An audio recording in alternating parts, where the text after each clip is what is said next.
Paimon, how's everybody doing tonight? And making his epic return to the channel, my brother, Kid Takeoff. How you Yeah, doing, buddy? doing good, bro. Doing good, doing good. Chilling, chilling, chilling.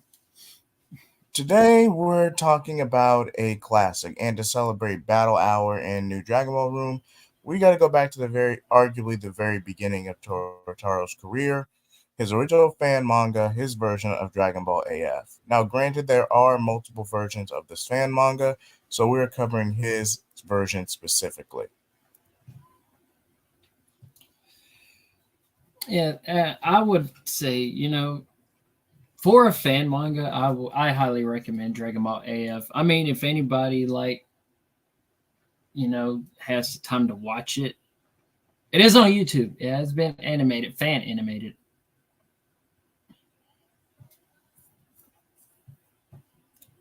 And yes, so this one basically this was during like Torotaro's before he was taken in by Toriyama. And you can actually see where he repurposed some elements of this in the Goku Black art, but I'm getting ahead of myself. Hmm. So this pretty much starts with basically let's just I wasn't gonna factor a flashback, but I'll go ahead and get the flashback out of the way. This kind of takes place while Goku's on Yardrat because technically he does end up on an Odyssey training in Yardrat for a year and a half. And during that time, he stumbles upon this supposed alien princess. She offers him a feast. Goku eats till he's full, falls asleep, and then this alien princess steals a sample of his blood and dips. Go, Goku's not the wiser. He kind of deduces the whole thing as a dream until Yeah. he's reminded of it years later. Yep. AF actually splinters off from GT because that was that was the last piece of Dragon Ball content we had outside of the games prior. So this I would say AF takes place like 5 years after GT, 4 5 years give or take. And isn't this gonna go along the road where we're gonna get like Rigor and Zygor? That's Young Gigi's version. This one is strictly Zycor. I was just one. I said I knew when you said still a sample of blood. I knew where this was headed. Yeah, but like I said, there are multiple versions of this fan manga, Dragon Ball AF, but Torchar is only responsible for the one that creating Zycor and a fan manga called Dragon Ball Zero, which we might debut in a later episode of Dynamic Duo, where it's basically a brief origin for Raditz before being recruited under Vegeta and Nappa Squad. But But hey, story. Go ahead. you can go ahead. But again, that's a story for a different day. So we then cut to like GT, all like the Shadow Dragon, Super 17, all that pretty much boils down the same way, including Goku's disappearance. Because he does, according to GT and Final Legacy, he does leave with Shenron and disappear from the living world for 100 years. If that flash forward to the end of GT is anything to go by.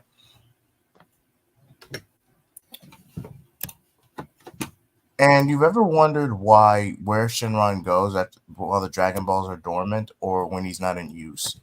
A separate dimension called the Dragon Realm. Granted, this was not a fully canonized idea by Toriyama, Toei, the Dragon Room, nothing like that. This is strictly Torotaro, or when he was going by the name Toyball at the time. So Goku's in this separate realm. He's training. He's basically sparring with like purified versions of the Shadow Dragons, and Pycon, who got special permission to train to pretty much be Goku's sparring partner. But they're all technically. But Pycon's technically dead, so he's not like he's taking up a whole lot of space. Right. So then we pretty much cut to like Pan, like with relatively within these 5 years. Pan is in middle school, I believe Pan's in middle school. Bolas, because this was one of the biggest blunders by Toei, and arguably Funimation when they were dubbing GT. Bala is 1 year younger than Pan. We were able to fully confirm that by Super. Bala is 1 year younger than Pan. She just wears skimpy attire to pretend to be more mature than what she is. Yeah. So in GT, she's like 9 or 10. I don't know if it was strictly because of the translation mistake and mistranslation, and Funimation made the best out of a bad situation, or they genuinely believe that the gap between End of Z and GT was 10 years and not 5. Right. But even if you factor the mistranslation, Pan and Bulla would be 13 and 14 rather than 10 and 9. Yep. You just got to take Saiyans look young for a long period of time, despite their high in age.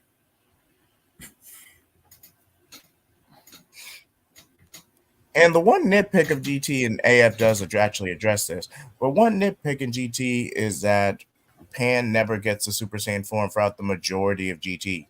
Now I get it; it was supposed to be an overarching callback to the overall story of Dragon Ball, the mystical adventure.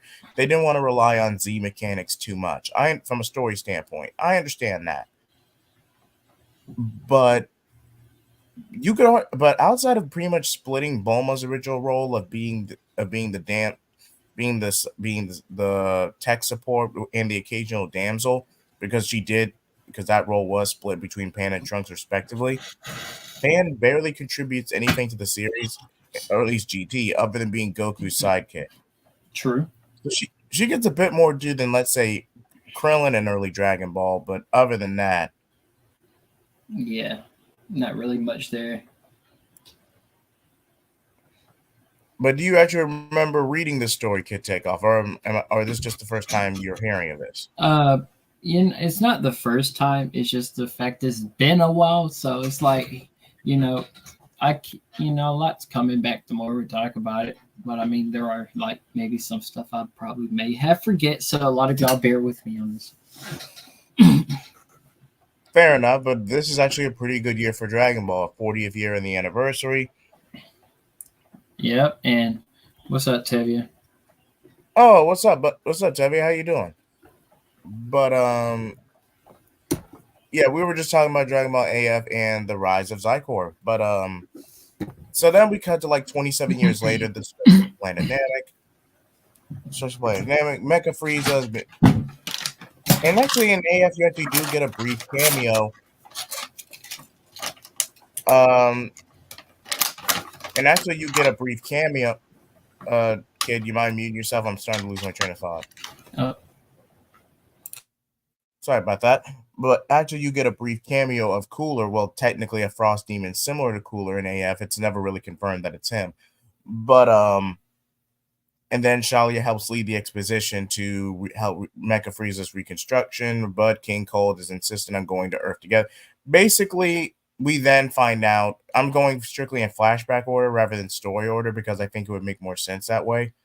Basically, Shalia was the fallen West Supreme Kai who did survive the destruction of that planet when she fought Kid Buu, but was adrift in space until the Cold Empire founder, or at least an ancestor of the Cold Empire founder.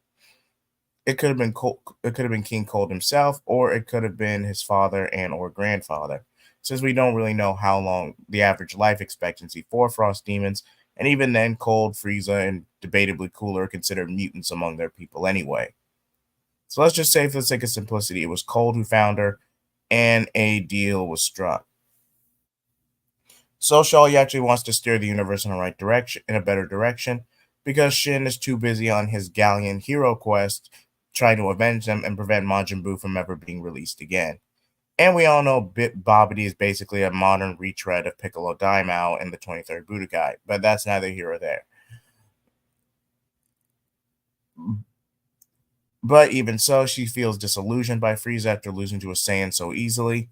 So she recruits her next option, Goku. Now, from interacting with Goku, whether it be on Yardrat or a nearby planet in the sector, Shalia recognized that Goku could not be swayed, at least outside of battle. He can't be swayed easily. So she steals a blood sample and basically creates a clone, and that clone becomes Zycor. We don't really know too much about Zycor's childhood, other than the fact that Zycor is a hybrid Supreme Kai Saiyan hybrid, and he is a lord by battle. He does have a bit of a dark streak, but only when a battle really compels him for the sake of simplicity, because I do not want to get this taken down by YouTube's policies.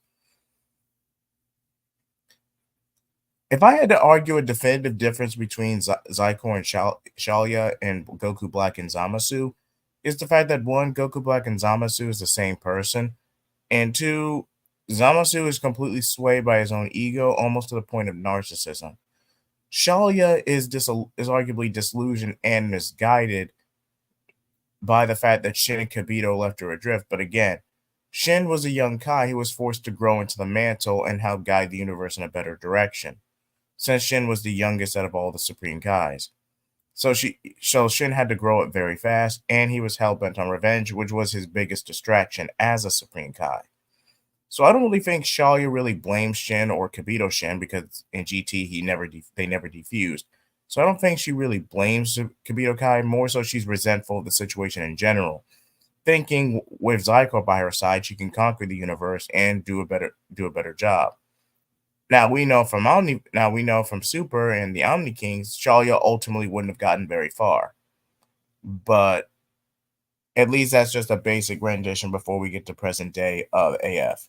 Do you think I covered a decent balance so far, kid? Yeah, you covered so far. I mean, from what I remember, is accurate. Now, I don't, like I said, we don't know much about Zykor's childhood, but I would say on power scaling, he possibly tops Zamasu and basically all the Supreme Kais, just because he's a Saiyan hybrid too. So what is happening? Basically, we're giving a brief recap of AF itself. Then we're going to go into our opinions about it, because it's really a arguably 5-chapter fan manga. Only 4 chapters were officially done by Torbull. The 5th chapter was basically just a bunch of scripts. But I don't think Torbull / Toritara never officially finished it. But there had been leaks of a supposed 5th chapter online, or at least the sketches for it. But now, with all the origin and background explained, we might as well cut to present day. So it's after GT. Goten is pretty much taking up the new Saiyaman persona. Like, it's bad enough history's already repeating itself. I get it's a Super Sentai parody, but Jesus, I was never a big fan of the Saiyaman arc. I get that it's technically filler, but I had enough Super Sentai Power Ranger stuff with the Ginyu Force. I just thought the Great Saiyaman stuff was cringe as a kid. Not gonna lie. You either liked it or you didn't. I mean, would you agree, kid? Because the Saiyaman arc wasn't really that long.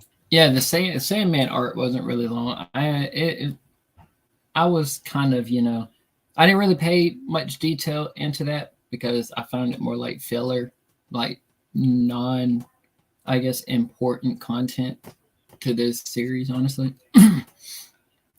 And Tevia, technically, AF was Toibo's original fan manga that ultimately got him noticed by Toriyama, which paved the way for him creating Super. So basically, consider this Toibo's magnum opus before his career took off.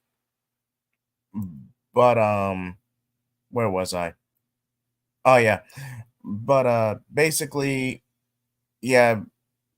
The reason Gohan, the original Great Saiyaman arc, and the superhero prelude and the super manga so different. One, you're comparing weekly syndication to monthly syndication in terms of manga and getting the chapter released. The Gohan, the original Great Saiyaman arc, to set up the tournament and the Boo saga as a whole, that lasted roughly a month worth of syndication, maybe a month and a half. So anywhere between 4 to 6 chapters. But Goten and Trunks' brief superhero tenure with Saiyaman X1 and X2, that lasted 6 months in real life. Still roughly the same amount of time, but because of the syndication difference, it was 6 months. And even then, it was probably supposed to go longer before they decided to cut it short. Like, hey, sales are down, we need to go ahead and amp it up. And I get it. Even manga can have filler on occasion, especially since they're trying to set everything up with the 40th anniversary. Black Frieza, because that has to get resolved since Super is an in-between prequel leading up to End of Z anyway.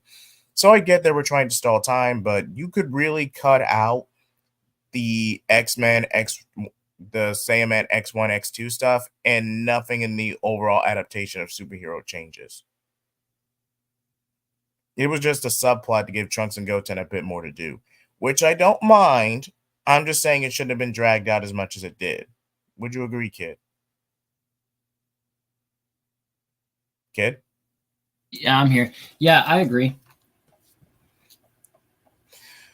Okay, but that with that little inquiry out of the way, so basically, all of a sudden, Goten's doing a superhero patrol. Then all of a sudden, they sense this huge key landing in a space pod on Earth.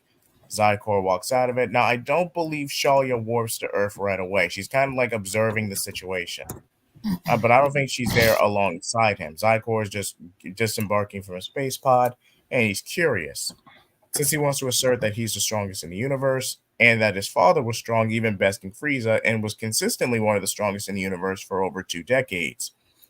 So Zykor kind of reminds me of Connor Kent Superboy, just with a lot more bloodlust. At least the way he's carried him, at least the way he's characterized in the early chapters. Now, once the fighting starts, he becomes more sadistic, but that's neither here or there.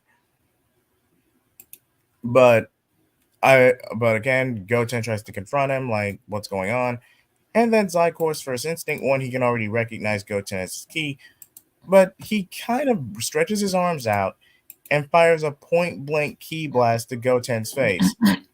Now, considering the fact that Zykor is a Saiyan Kai hybrid and his monstrous potential that could arguably put Frieza to shame from concept alone, Goten should be dead. But he deliberately holds back just enough to keep Goten breathing and for Gohan and the others to actually sense his presence. Like you would actually have to track down and read the panel for yourself. Like this gets really gnarly really quick. We might cover that in a future dynamic duo or a rebranded dynamic trio episode, Tevia. I just haven't decided yet. But so basically you get the basic fanfare. Goten, Vegeta, Trunks try to rally and confront Zykor, and it just gets brutal. I mean, it does.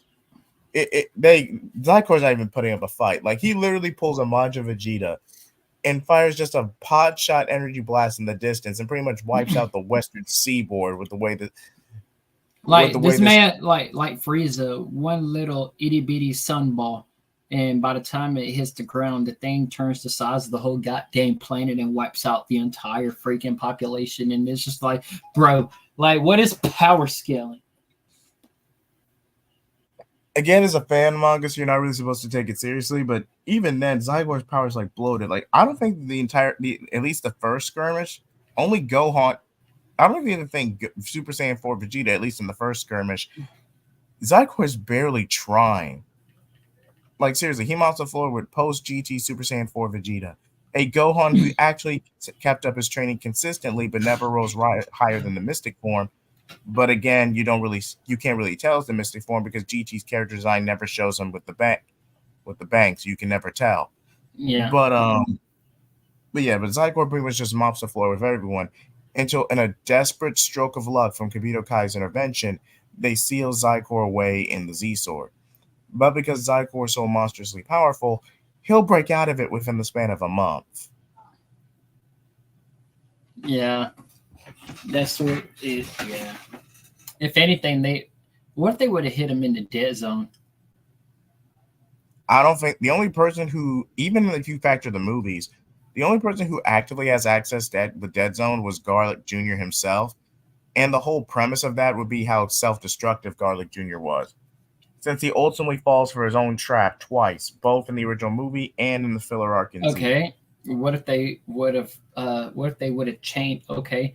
Let's just fast forward, because if this is after GT, apparently GT and all that happened after Super.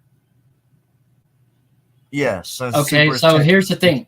Why didn't Whis lock him up or chain him up and like in his little Okay, staff since we're in his staff thing. Apparently, Whis has access to some sort of like prison in his pocket staff. dimension. Yeah, and there was a fan manga where Whis chained Goku up in there. Yes, I have seen that concept running around with what if the gods betrayed Goku and Vegeta? What if Goku was betrayed or trapped in the time chamber? I've actually seen that concept before. So I'm like, why didn't they? Why didn't like they not have the concept for or because Whis had the power, boom, lock. He was not getting out of there. So, okay, first answer. This was before any concepts of Super. Toriyama's return from retirement after being pissed off from how Dragon Ball Evolution panned out. So a lot of that was in response to that. But if you actually want a retroactive answer in context of Super, Zycor is a child. Even when you cut to AF proper, Zycor is numerically 27 years old, but has the lifespan of a Kai, so he can live for thousands of years, if not millennia, if not an eon. So by a Kai or God standards, Zycor is still a child, misguided and a pawn of his mother, but a child nonetheless. Which would have at least, I think, would have made him at least Beerus Whist's, responsibility and priority as a child, a deity. Which is probably because yeah, Shalia has made an active effort to clean up Beerus's relative indifference when he took his 40-year nap, and Shin was too busy on his righteous crusade preventing Majin Buu ever getting out. So yeah, that's probably why they would, if we're factoring Super in all of this, that's probably why you can make the argument they never killed or sealed away Zycor, because Shalia was actually cleaning up their mess, was actually helping trim the herd and clean up their mess. Because that would have been an easy fix if they would have trapped him in the pocket dimension and Whist's staff. That's it. Like he's not It, getting out. it's more likely they would actually try to train and groom him for this mantle of destroyer, since that would be an easier rather than letting that power go to waste. He just Zycor just desperately needed guidance So you rather than just saying being so you're saying they'll probably train him as a god of destruction candidate? yeah, because he's a Saiyan Kai hybrid. He can live for years on end, if not millennia. Granted, it would probably be a few centuries before he would actually have the mental fortitude to be worthy of the role or go through Hakai training. But at the very least, Whis and Beerus would have given Zycor a much better foundation rather than a delusioned Kai like Shalia and the Frieza Force or the remnant of the Frieza Force themselves. And that If would we're have turned factoring, and that would have turned the tables of AF if that would happen. Then a lot of the battles, Goku going Super Saiyan 5 against Zycor. Now that was an epic battle because Zycor was mopping the floor out with everybody, and Goku tapped into that. but Goku only has that power because I don't know if this is just about every version of AF, but it's mostly the ones I've seen. When he goes into the Dragon Realm, Goku does merge and become the new physical embodiment of Shinron now that the Dragon Balls are permanently inert. So that's how, and that's basically the only real consistent way Goku gets Super Saiyan 5. Other than now, there had been Young Gigi's version where they just happen to achieve emotional enlightenment and achieve Super Saiyan 5 that way. But that's Goku was screaming for like 6 minutes straight, and he had gray long hair and gray fur. again, a lot of modern Super took elements from AF, or at least what Toritara was inspired in relation to AF. Ultra Instinct and Path of Enlightenment. Granted, a basic concept, but still relatively toned down.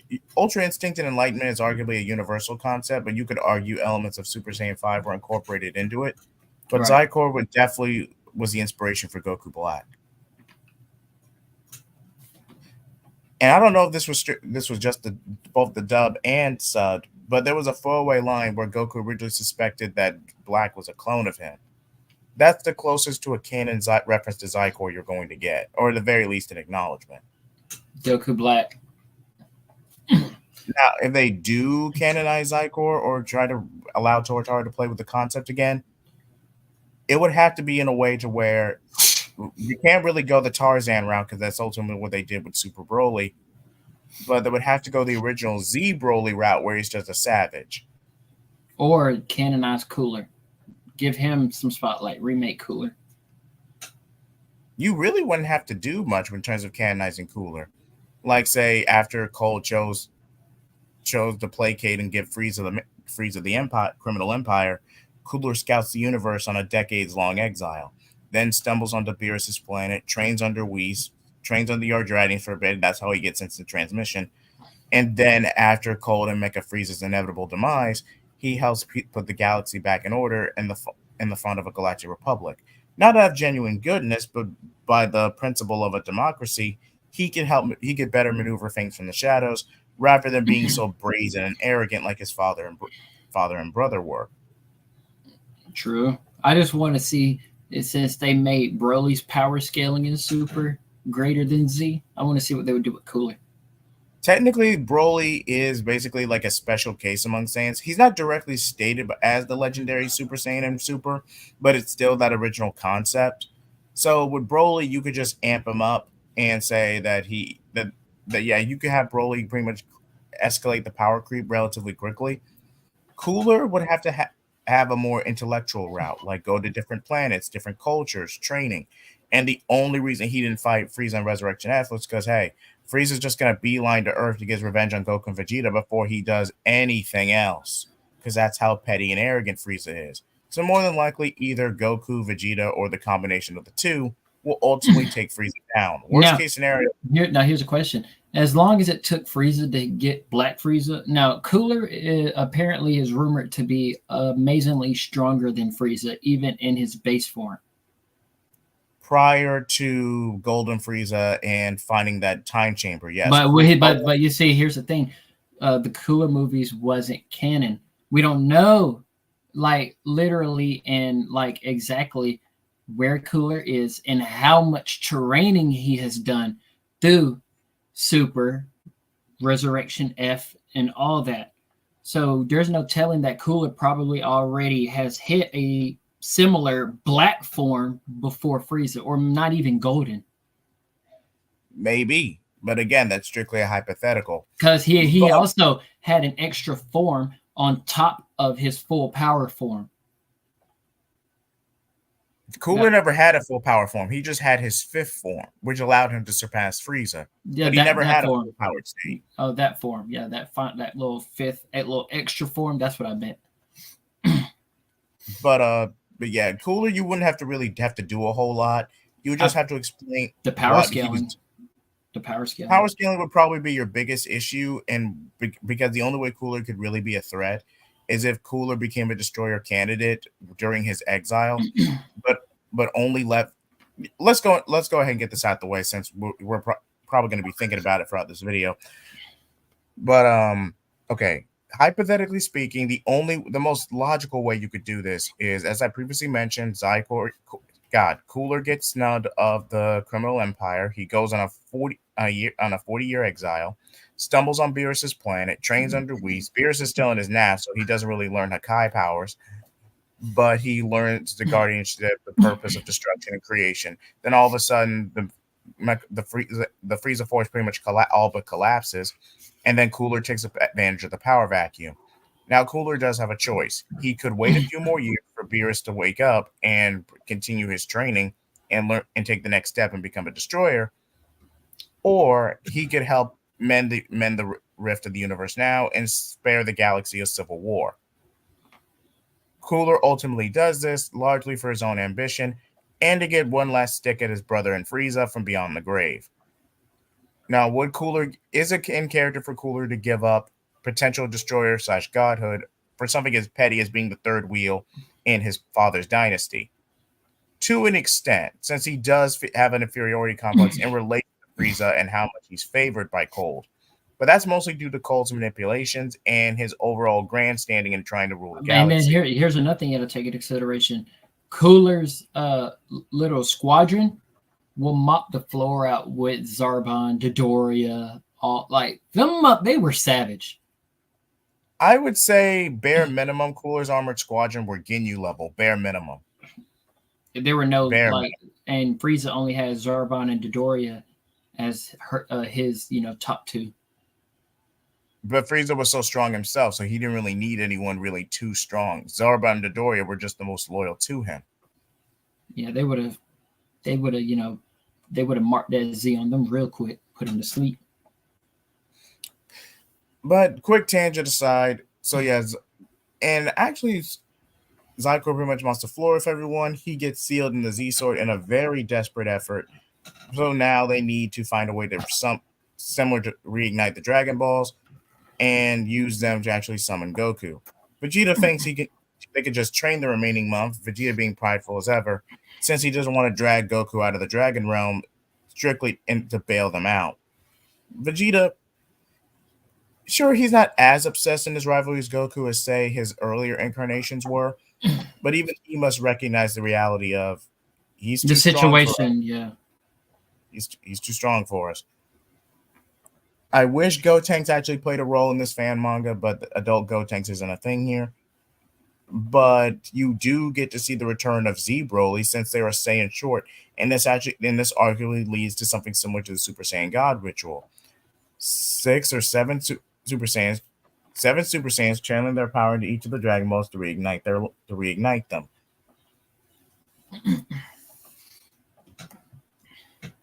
And so they go to Namek to bring Broly back, and Broly does play along, but only because Toivo/Toichara had to completely rework Broly here, give him a deeper motivation other than his projected hatred for Goku, not because of the meme, but because he identifies Goku in the relation to everything that happened to him in the nursery, from being stabbed by that dagger to Planet Vegeta's destruction to being adrift and channeling his powers in a pure instinct to survive. Right. Seeing Goku, interacting with Goku's very presence reignites Broly's PTSD, or triggers him, if you will. But I feel like that's a fundamental factor. That's a nuanced factor, I should say, that gets ultimately overlooked because of the Kakarot stuff. Because from a mental health perspective, yeah, Broly is severely traumatized and feral and practically feral in a transformed state. So, and Paragus, both in the movie and in Super, Paragus is relatively the same. The only difference is he had the resources to actually get off the best ball they ended up in. Whereas in Super, they were just stranded on Yardrat.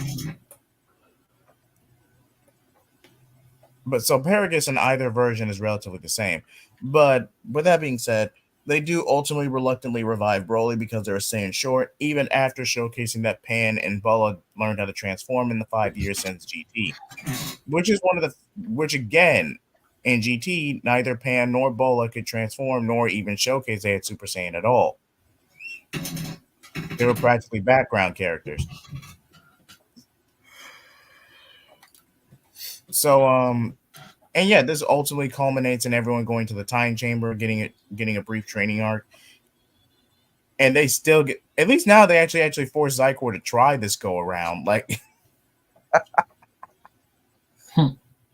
like it when I tell you it's a freaking curb stomp, like Jesus, I mean, Trunks practically gets elbow benched in the spine. Oh, he's practically paralyzed for the rest of his life. Gohan gets smacked. Even Krillin tries to get a few licks in. Oh my God, it's Krillin time! Boom! And you hear that little Krillin count. Ding! And you look, Gohan gets smacked, probably face all deformed. He's gonna be autistic for the rest of his life. Hey, chill on that. I'm just saying, look, Gohan went from smart to dumb real quick. But oh, you can't say that's not funny. You can't say that was not funny. No comment, bro. But long story short, when I say this demonic half Kai Saiyan human, whatever you want to call this man, you thought Beerus versus the Z Fighters at first was a flick of the wrist? No, this man barely lifted a fingernail. The sheer presence of his power pretty much knocked everyone back. Like, oh, I'm surprised. Didn't Piccolo get a shot at him too? No, Piccolo was still in Helen because we got to factor. I was about to say Piccolo did. Oh my God. Now Pikkon was there, and most of chapter 3 is pretty much trying to give Broly some nuance and actually basically regurgitating what I just told you. But yeah, I don't even think Broly at least from the actual finished chapters, Broly even contributes to the fight, or at least he doesn't transform during the fight. Well, he does. I remember he did transform. It was he just did. He didn't It go was legendary. Excuse me. he did go legendary, and Oh, it was to the point where Broly just kept getting bodied, and Zycor is sitting there smiling. Broly's getting frustrated. Broly, got beat to a pulp, and Vegeta steps in. Vegeta goes Super Saiyan 3, bodies him, and Broly was like, okay, Vegeta couldn't do nothing, so Broly tries Super Saiyan 3. Nothing. There was nothing they could have done against Zycor at all. and before someone cries overpowered, this is a Saiyan Kai hybrid, a direct clone of Goku, and was mentored and guided, for better for worse, by a rogue Kai with millennia, if not eons, of experience. Yes, so she probably knows fighting more deeper than anybody does. Like this dude is probably like Yamoshi's level. Like, this man like fights for a living. And like the only one, and again, we don't really see the Goku versus Zycor fight, but it's displayed to be pretty epic if those sketches were anything to go by. And once Goku comes into play, it's just about over. Yeah, once Goku shows up, all you hear is Vegeta says Kakaroto. And then Goku's like, I'll handle it from here.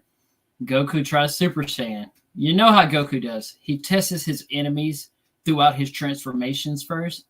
Yeah, he plays around a little bit. He goes Super Saiyan. Nothing. Super Saiyan 2. Nothing. Super Saiyan 3. They're a little towing, a little bit. So then Goku goes Super Saiyan 4. Okay, the battle's getting a little interesting. And then we may have got a sneak glimpse of Super Saiyan 5, but like I said, we don't really see the ending of the fight. No, we do not. But once Goku goes Super Saiyan 5, all you see is Vegeta's eyes about blown out his head. Pretty much. Everybody powers down at that point saying, oh, you got it, bro. And that is the supposed ending of Choyable/Chorataro's AF, since again, the 5th chapter was never officially finished. Or at least the fight itself wasn't finished. Lila or West Kai, I believe West Kai is killed at some point in chapter 4, but I don't really remember. Sure. Because I'm going from memory. But yeah, because Kibito Kai sacrifices himself. Yeah, so Lady Kai does die at some point. Yeah, that is true. But have you heard the anime news? So February 23rd, 24th, Demon Slayer movie, beginning of season 4, is hitting theaters. I'm going. And I'm definitely probably going to be live streaming probably the beginning, at least to the, intro to the movie. It's not worth risking getting your channel taken down, man. I'm talking about like going into the theater. Like once the movie plays, that's disrespectful. I would throw somebody's phone against the wall if their phone is on. Because I don't want to be looking down and seeing a phone screen. Exaggerations aside. But anybody, I do highly recommend. It's the beginning of the Hashira arc. So I don't know how many Demon Slayer fans is out there. And look out for Dragon Ball Daima. That's going to be dropping soon. Which I don't think, at least in my opinion, I don't think it's canon. It's just a 40th anniversary special. It is canon. Okay, I have not seen a source of that confirming that anywhere, but I will let you know when I have more information. Well, I mean, that's as far from like what I've heard or like other like, major people. They were just saying that, we're probably not going to get a Dragon Ball Super. But so this is basically our new Dragon Ball Super, basically. So, and until this is over, I don't think we're going to get like any more additional stuff similar to like the previous Dragon Ball Super. Yeah, I do not see the anime getting revived with Dragon Ball Super Season 2. I think it's just going to be movie content or specials from here on out. The only way they could really secure another anime slot is if they actually do work with Toei to procure one. But if Battle Hour was anything to go by, I'm pretty sure they're just going to cut straight to streaming, cut the middleman, and go straight to streaming. I wouldn't be surprised. But an additional thing, I put a tweet on Twitter. I want to see if I can get as many people as I need for a custom lobby on Apex, because I'm probably going to give away one of my for the winning team. I'm probably going to give away one of my retro consoles, either my PS3, PS2, or my Game Boy Color. Okay. But it's just to see. I mean, people got to comment on it though. So Fair enough. But yeah, now that we've recapped the story, AF to me, it's wasted potential. Not so much that Toryble/Tortar couldn't finish it, but more so it's a small little time capsule to what Super would ultimately become. right now, I feel like Super. It'll be interesting if Super would have went the Zygor route. I mean, it's still. I mean, again, there's not too many differences. I guess the Zamasu route was more simplistic. He's narcissistic. He's very egotistical, and it was kind of a desperate bid to save the series from cancellation due to low sales. So, because Super was very quickly becoming the Goku and Vegeta show, so bring Future Trunks back, do some fan service. So yeah, I just feel like Zygor would have been too muddled or convoluted to bring back. But if you had a character very similar, like Goku Black, it was serviceable. It was a very basic rendition of AF, or at least his version, right, but simplistic enough that Toei would approve it. Because again, the Super manga was originally made to promote the anime. It was not a individual project. It was a promotional piece. Right.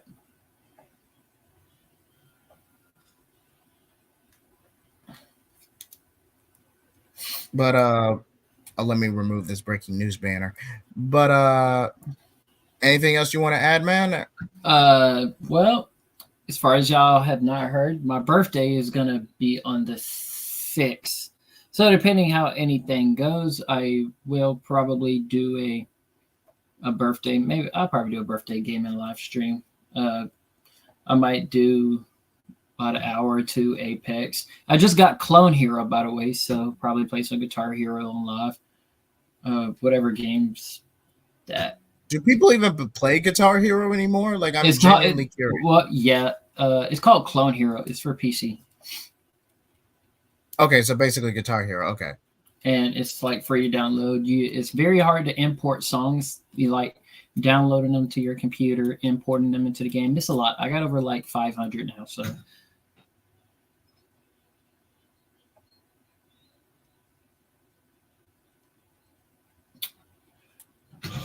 But okay. But other than that, besides that Apex custom lobby, I don't know how many people to see if I do. If there's 20, I need 60 people, and that's enough for 20 squads of 3. That's enough for a trios match. Sounds like a good deal, all things considered. So if you're interested in Apex, be sure to check that out. And you should find the post on my Twitter page. As for me, I am currently doing a playthrough on Mass Effect, as well as I'm still doing SWTOR content, as well as I'm actually prepping for a recently collab on a old Naruto What If I made a few years back, and it's one of the more popular videos of my channel, to where I decided to bring that back, and I'm close to 200 subscribers, so maybe we can reach that threshold before the end of the year. And if y'all love my bro, y'all, and I'm pretty sure y'all love me too. You know, I'm your boy Kid, you know what I'm saying? So for my birthday, please hit my subscribe button too. It'll mean a lot. Yes, please do subscribe, like, comment, subscribe to both of us. I greatly appreciate it. And this is considered you will receive more updates on Dynamic Trio in the future. But right now, this was just an old Dynamic Duo episode that got delayed for months on end. So I'm finally glad we had enough availability to get this out to you all. Definitely. But any final thoughts on AF or Super or anything else you want to say, Kid? Please bring back season 2 of Dragon Ball Super. We need more. We don't need Daima, but I'll check it out though. You know what I mean? Fair enough. And to us, to you, like, comment, subscribe, flame off. Whoa!